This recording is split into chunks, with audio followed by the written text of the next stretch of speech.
back. Everybody in the back, say hello. Everybody in the front, say hello. Everybody in the middle, say hello. Good afternoon, everyone. I hope you're comfortable. We're about to begin. Welcome to the 2024 Port of Seattle Commission and Blacks in Government Recognition Reception. We're here to continue to celebrate Black History Month and present the Lifetime Achievement Award in Business Excellence. I am Marie Bell Allen from Region 10. I'm the Port of Seattle Chapter President of Blacks in Government. Affectionately known as BIG. Steve Metrick has been our Executive Director since 2018 and has always been a strong supporter of BIG and the Black community at the Port. Just 2 years in, he saw us through the COVID pandemic as well as the racial injustice uprising surrounding the murder of George Floyd in 2020. In July of that year, Steve supported BIG's collaboration to develop the Commission Task Force on Policing and Civil Rights. And while I'm not going to go into the final recommendations of the assessment, I will say that under Steve's leadership, it allowed a little colored girl who lost her father at 9 years old due to police brutality to finally have a voice. BIG sees him as a partner and an ally. Please welcome Port of Seattle Executive Director Steve Metrick.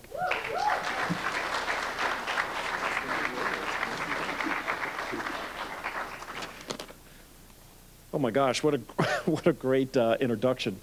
Thank you, Marie. And I want to just say, what a great turnout. It's a great way.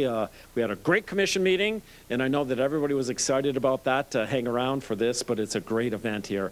And Marie, I want to say congratulations on your position with Blacks in Government. And I want to thank you and your colleagues for everything you've done this month to recognize Black History Month, particularly Black Americans in the arts at the Port this month.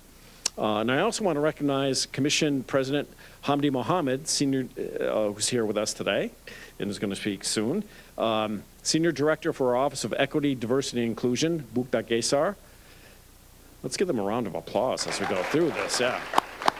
I also want to thank Commission Office staff, Preston Tucker and Leanne Shirato, and Human Resources staff, Martin Doyle, for their work in bringing together this celebration this afternoon. And I want to thank all the commissioners, Commissioners Calkins, Cho, Fellman, and Hasagawa for their support for this as well. The team has put together an incredible program for today, and the main point I want to leave with you today is how glad I am that we're here hosting this celebration. Reflecting on this is a time of celebration, but it's also a time of reflection. The Port has not been isolated from the painful history of racism in America.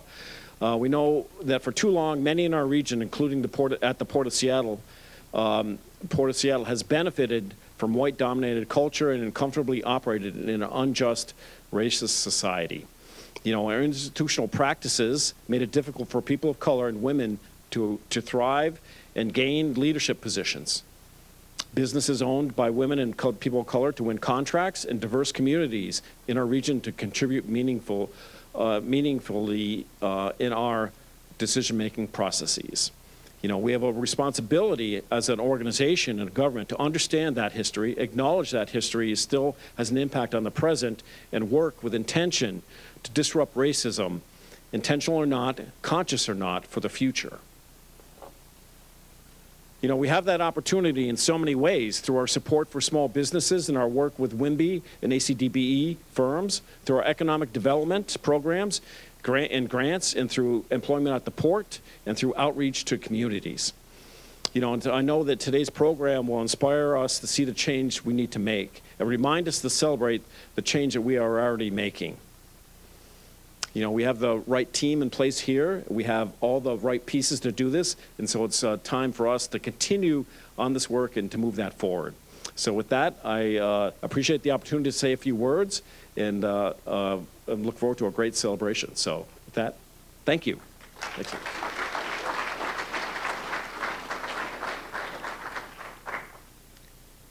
Thank you, Steve, for your words, your wisdom, and your presence today. I love how Robin Lynn Smith describes Sharon Nvree Williams as a consummate storyteller, a complex word weaver, and compassionate cultivator of deep humanity. I will add that she's both passionate and gentle in her exploration of our personal and collective efforts to create a more just, truthful, and compassionate world. Her voice is incredibly impactful and resonates your soul. And she's performing an evening with Sharon Nvree Williams, Friday, March 1st at 7:30 at the Benaroya Hall. Miss Sharon Nvree Williams.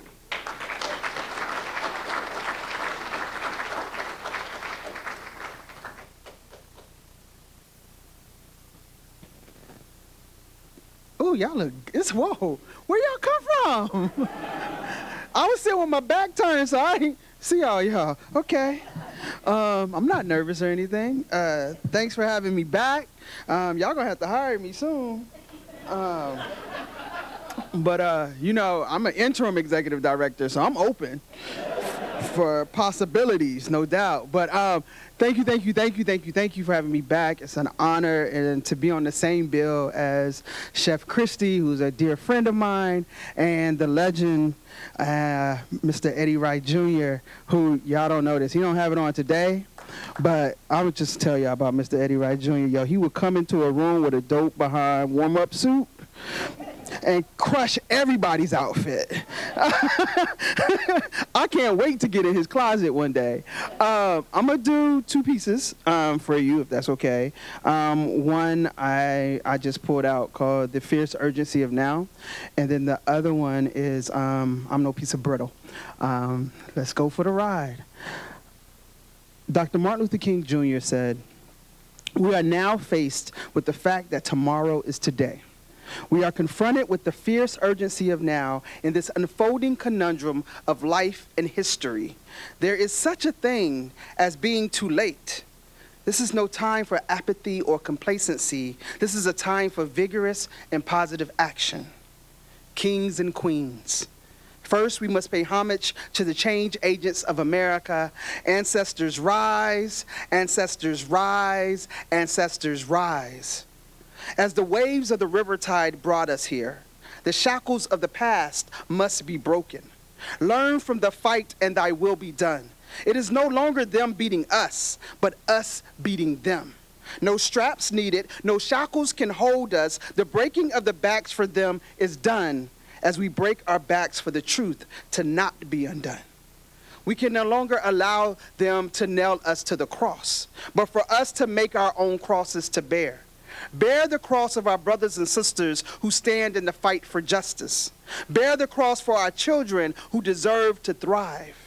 Bear the cross for the crossless whose voices have been silenced or the whispers of those who they refuse to hear. We shall no longer sit and wait.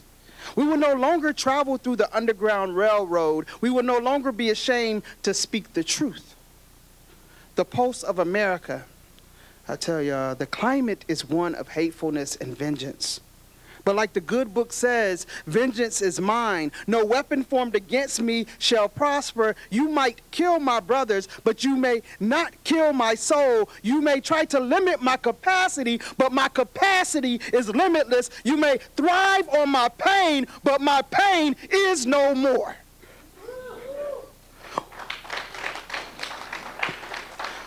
We are no longer crying to be heard. We are fierce in fighting for justice. We are fierce in fighting for education. We are fierce in fighting for gender equality. We are fierce in fighting for health care. We are fierce in fighting for the rights of immigrants. We are fierce in fighting racism. We are fierce in fighting for love. We are fierce in shaping an America that we can be proud of. We are fierce.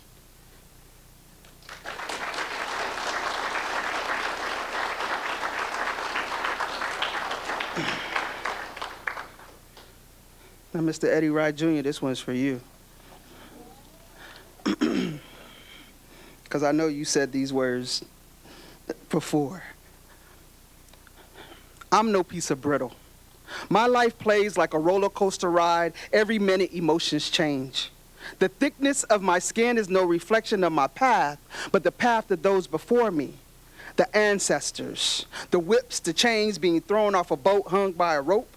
My feet can't dangle in the air. The price has been paid, ain't got time to fear. Please, get out of here.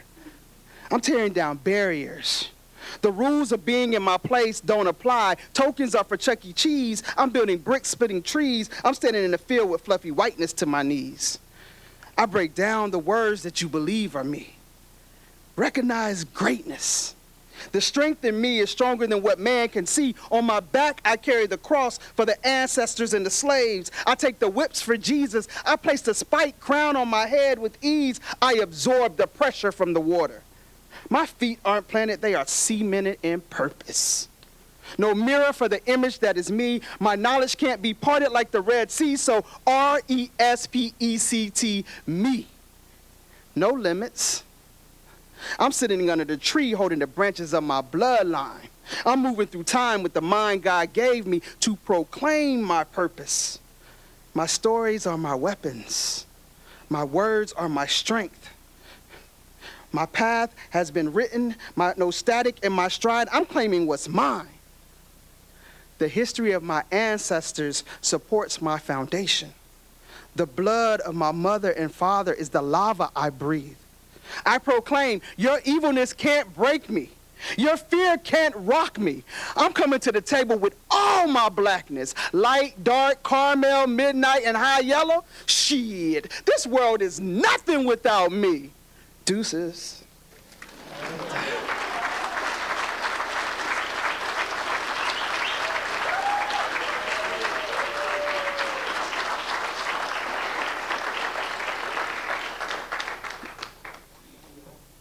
Thank you, Ms. Sharon.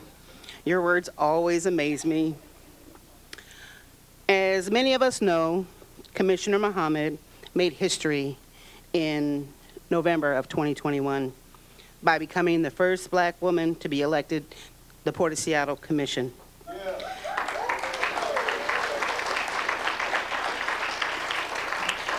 And she's the first Somali woman to hold public office in the state of Washington.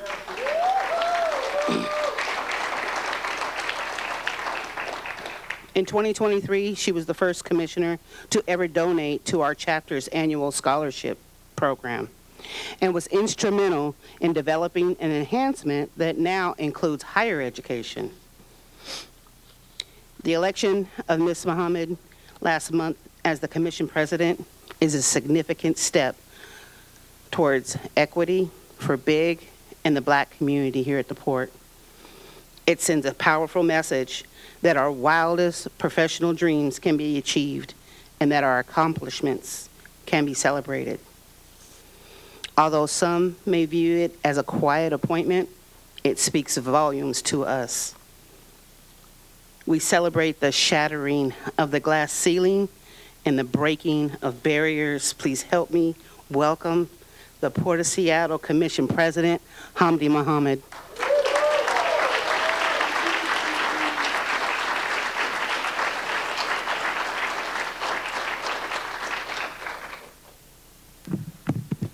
I guess no pressure. First of all, standing here with a music stand, I feel like I should sing, lift every voice and sing. Every. Oh, look, there's black folks in the room. Well, good afternoon. It's such an honor to stand here in front of you guys. During Black History Month, we're wrapping the year in a big way. I want to thank Ms. Nvree for your leadership as the Blacks in Government's president this year. I'm looking forward to working in partnership with you. This is such a beautiful room. There's so many great people who are here. This, to me, exemplifies the Port of Seattle, what I walked into, a welcoming space, a place where it's inclusive and folks are celebrated. And this is just another one of those moments where we're able to do that together. This year, Big dedicated Black History Month to the theme of Black folks in the art space, African Americans in the arts. And I felt like that was just such an uplifting choice of a theme. I shared from the dais earlier today. I think about the Harlem Renaissance, to even artists that are in that are part of the Port of Seattle. Karen Burnett was somebody that I thought of at the Port of Seattle, whose artwork is actually not only hangs in the Port of Seattle, but you can even see it on metro buses.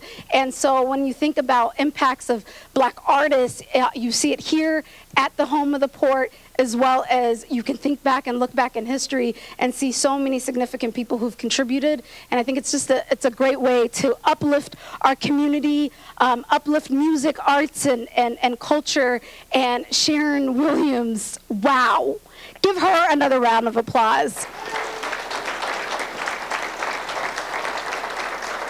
You're such a powerhouse. You speak with so much power, and it's always inspiring to watch you be able to present. And I think you're a perfect person for you to be here today as we celebrate African Americans in the arts in particular. This event would not have come together without so many people who are a part of BIG, and I want to thank all of them, Mrs. Marie, Martin, Terry Palmer, and all of the other folks who are part of BIG that helped with this leadership. And I specifically want to thank our very own Mr. Preston Tucker from the Commission Office, who exemplifies Black excellence on a daily basis. If you don't know who Mr. Preston is, you should get to know him, because he moves with excellence constantly and is a great example of the community. And I want to say thank you for bringing all of these people into the room. People think it's my event. It's really Preston's event. I appreciate you. As the first Black immigrant woman to serve in this commission president role, it has been an honor to lead in this role, but I also recognize that for me to be able to do this work, for me to have this opportunity that I have, there are so many incredible people who planted the seeds to make my election possible, to make these roles that I'm in possible. And one of the things that I always want to be able to do, I don't do it perfectly, but I always strive to do, is making sure that I am recognizing those who have paved the way and made my existence in this country even possible.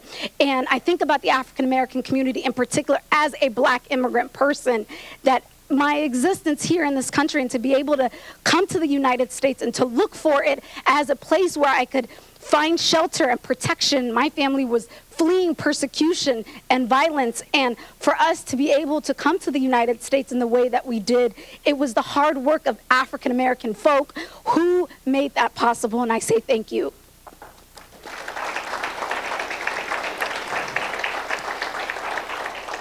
I say thank you in particular to Mr. Eddie Rye Jr. in our community. Tonight, we will be honoring Mr. Eddie Rye with the first time President Lifetime Achievement Award to him.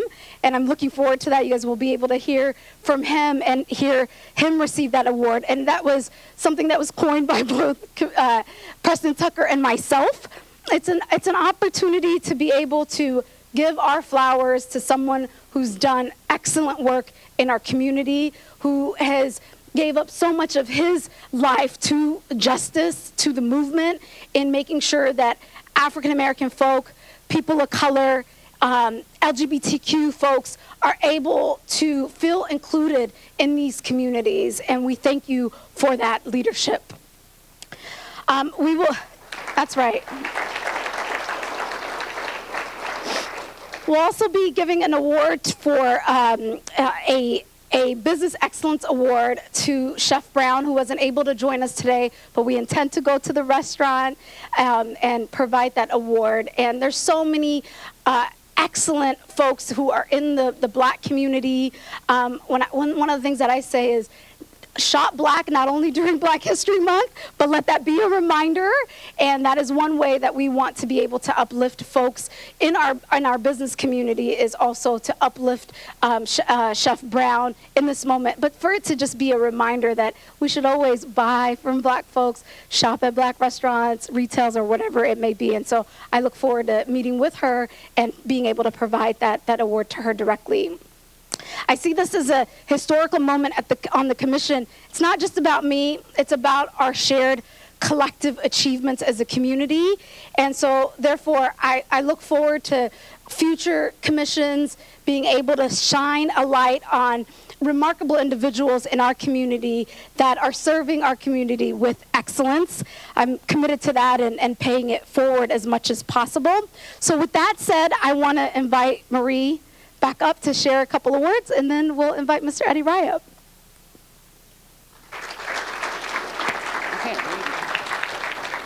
Oh, yeah. I'm a musician, you know. I was like holding mine. I thought I was singing. I thought I was Beyonce for a second.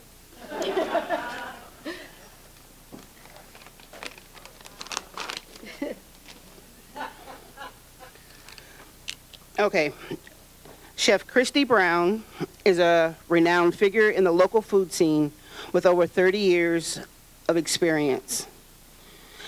She founded That Brown Girl Cooks Catering in the mid-1990s, and in 2020, a kitchen initiative called Everybody Gotta Eat. That year, she started a business with her son, Damon Balmer, and revealed Communion R&B. It allowed her to continue her culinary passion while also giving back to the community. It has received accolades from publications such as the Condé Nast Traveler and the New York Times. In 2021, Seattle Magazine named Christy one of the most influential figures. And James Beard Awards recognizes her as an emergency chef semifinalist. She earned the title of Women of Influence by Puget Sound Business Journal in 2022 and was included in the USA Today Best Restaurants list in 2024. And she sent a message. I unfortunately am not able to join you all today as I'm healing at home and preparing to get back to work. But I leave you with this. Delight in the essence of good food is more than just sustenance. It embodies a celebration of diverse flavors, cultures, and experiences. It holds the remarkable ability to unite people, create lasting memories, and provide nourishment for both the body and the soul. Whether relishing a simple homemade meal or indulging in an extravagant feast, sharing food with others brings universal joy that knows no bounds. So relish every morsel.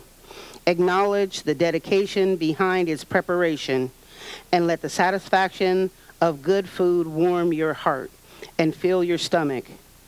We appreciate your support and ongoing commitment to fostering an inclusive community. Just like the joy of good food, your contributions play a vital role in transcending barriers and nurturing holistic well-being. We thank you for this recognition.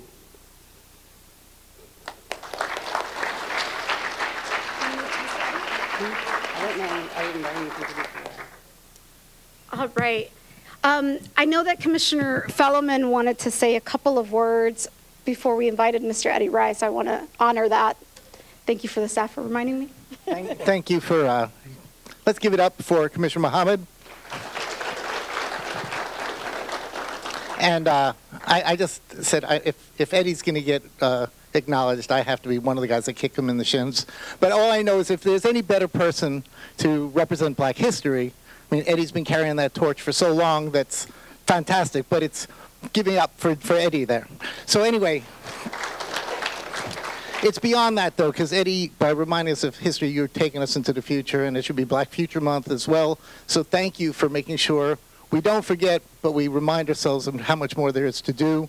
It's, democracy is a participant sport, and you remind us that we have to keep on working together. So I just wanted to say thank you very much, and I really appreciate the opportunity to say that for you. And the spoken word, man.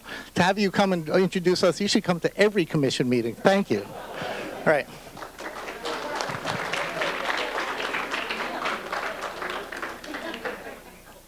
Now I have the honor of inviting Mr. Eddie Rye up here. Mr. Eddie Rye has served our community in so many ways. What I wanted to say is you were born in Louisiana, grew up there, but came to Seattle, and we're so glad you did that. You have helped pave the way for our community at large, but in the Port of Seattle in particular, you've advocated here countless times and have pushed this forward, and you do that with me as well as a commissioner, calling and ensuring that this port is accountable to the public, that we're being transparent, and that we have programs here that are available to the community. And one of the things I should say to you is that since I've joined the port, we've doubled our workforce development investments. Can we do more? Absolutely. And I hope that in your lifetime we do more, and we have a beautiful award for you that we'll be handing to you, but I wanted to turn the mic to you all. Please get on your feet and give Mr. Eddie Rye a warm, warm welcome. Thank you very much. Thank you very much. I wasn't really expecting that warm reception. I can recall in the 1969 or 70, along with Tyree Scott, Michael Wu, Todd Hawkins, Harley Bird, and about 200 others, we came out and closed the airport down, protesting the fact that labor unions were not hiring African Americans at that time. Now, it was real easy to do because they didn't have computers. So all I had to do was get in line and say you want to go to London through Alabama and New Orleans and San Francisco. So we got our point across. We got hauled away, but we got our point across. And then recently, I wasn't that welcome out here a few years ago because we had a little controversy about equity and fairness for African Americans and others. But, you know, with all the good work that's been going on with Steve Metrick and the gang, things are shaping out, and I hear the commitment from Fred Feldman. And another story, back in the 80s, they changed the name. It would actually change the name of the airport to Jackson International Airport in honor Senator Henry Jackson. Well, Jesse Jackson had just ran for president, so we said, land at Jesse Jackson International Airport and take the Martin Luther King Jr. way cut off, and you come right to the black community. So about 3 weeks after that, it got changed back to SeaTac. I must say the people in Tacoma had a lot to do with that, too. They were not going to be left out. But I'm with the National Association of Minority Contractors, Washington State chapter. I host a program, Urban Forum Northwest. I've had many members. Steve, when are you going to come on again? Commissioner Cho has already made his request. He'll be on soon. The program is also co-sponsored by the Port of Seattle. But that didn't stop us from raising serious questions when we had to raise them. And I'm very glad to see that things are changing. And I know years ago we came and some folks, minority vendors, were having to rebid. And I asked the question, when did Host and Hudson rebid? So pretty soon things shaped out so there was equity. And I really have to appreciate Steve Metrick's leadership, as well as the commissioners for bringing equity to a reality here. I'm not going to go into a whole bunch of dialogue. I know you guys have been sitting for a while, but I was one of the people responsible years ago for helping change the name of the street to honor Martin Luther King Jr. And the city of Seattle actually had to go to the state Supreme Court to get that name changed. But fortunately, Ronald Reagan, on November 2nd, 1983, proclaimed the third Monday in 1986 would be, in January, would be the first official holiday for Dr. King. Well, 4 weeks after that, on November 30th, 83, the state Supreme Court ruled the city had authority to change the name of the streets. So that happened. And then after the first holiday, two county council members, Ron Sims, Democrat, Brad Olson, Republican, proclaimed this to be King County. So after 13 years in 1999, I asked Councilman Larry Gossett, it's been 13 years, there's no indication this is Martin Luther King Jr. County. So the county couldn't change it had to come from the legislature, and State Senator Adam Klein introduced legislation 8 times before it finally passed in 2005. Then it took us another 13 months to get the logo. One council member says, well, we should have a picture of the county courthouse as a logo. I said, ma'am, the county courthouse does not look like Martin Luther King Jr. So anyway, we prevailed on that, so I won't bore you with a lot of other things, but we're still fighting for equity in the hood. We're still trying to get economic justice because right now in a lot of agencies, African Americans are dealing with economic apartheid. You know, the state share in 2021 for black businesses was 0.18%. And after the governor signed a executive order restoring affirmative action at the end of 2022, African American businesses did 0.22%. We did file a federal complaint with Merrick Garland. He sent it to the Department of Transportation, and 2 years later we haven't heard anything. That's one of the reasons why we're trying to get Joe Biden's attention to let him know you can't keep letting us down. And if Merrick Garland's not going to do his job, something has to happen. The other thing that has to happen is that I frequently asked by people, why do African Americans want preferential treatment? And I said, sir, 244 years of slavery, dying in every war, even before this was the USA, in segregated units, going all around the world. And right now we just had 3 black folks that die over there getting ready to defend Israel. And now you're telling me that all that don't equal to participation? You're going to consider that to be preferential treatment? That's why they don't want folks to know our history. They don't want you to know that on certain afternoons, a social outing would be to pick a nick, maybe 2 or 3, bring your kids and picnic basket and watch 3 or 4 people get hung. They don't want you to know about all the time, every time that a black was accused of anything, not only did they kill that black, they usually burned down his house, everybody else's house, and took the land. So when we talk about reparations, we've earned our share. There's nothing preferential about African Americans, African descendants of the United States enslaved. We've earned our place in this country. And we got to have equity everywhere because we can't really legitimately talk about reparations if we don't have participation right now. So thank you very much for your time today. Thank you for the honor. I appreciate you. And I'll talk to everybody later.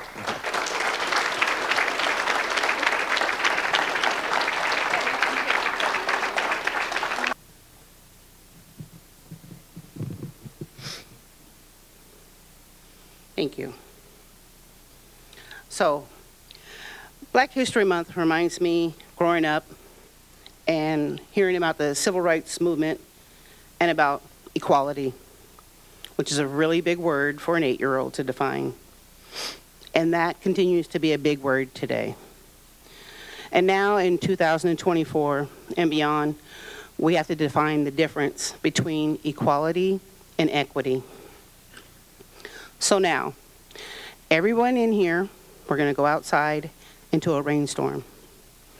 And in the next conference room, we have a box of rain boots for every single person in here. Rain boots, in my scenario, are opportunities. Unfortunately, all your boots are size 13 in men's. We are all in the rainstorm. We all have boots. We all have an opportunity. That's equality. Now, we're going to go out into the same rainstorm, but in the other conference room, we have a variety of rain boots in different sizes and colors. You will have access to boots that are going to fit you in order for you to be successful in the rain. Same rainstorm, boots that fit, multiple opportunities. That's equity. We covered that in a class organized by the Office of Equity, Diversity, and Inclusion, managed by Senior Director Bukta Beshar. Prior to joining the Port of Seattle, she worked as the policy advisor for King County Office of Equity and Social Justice, which is a reason that Big considers her an EDI guru. She's open-minded, she's humble, she's direct, she's intelligent, and she walks the talk that she speaks. Please welcome Senior Director of OEDI, Bukta Beshar.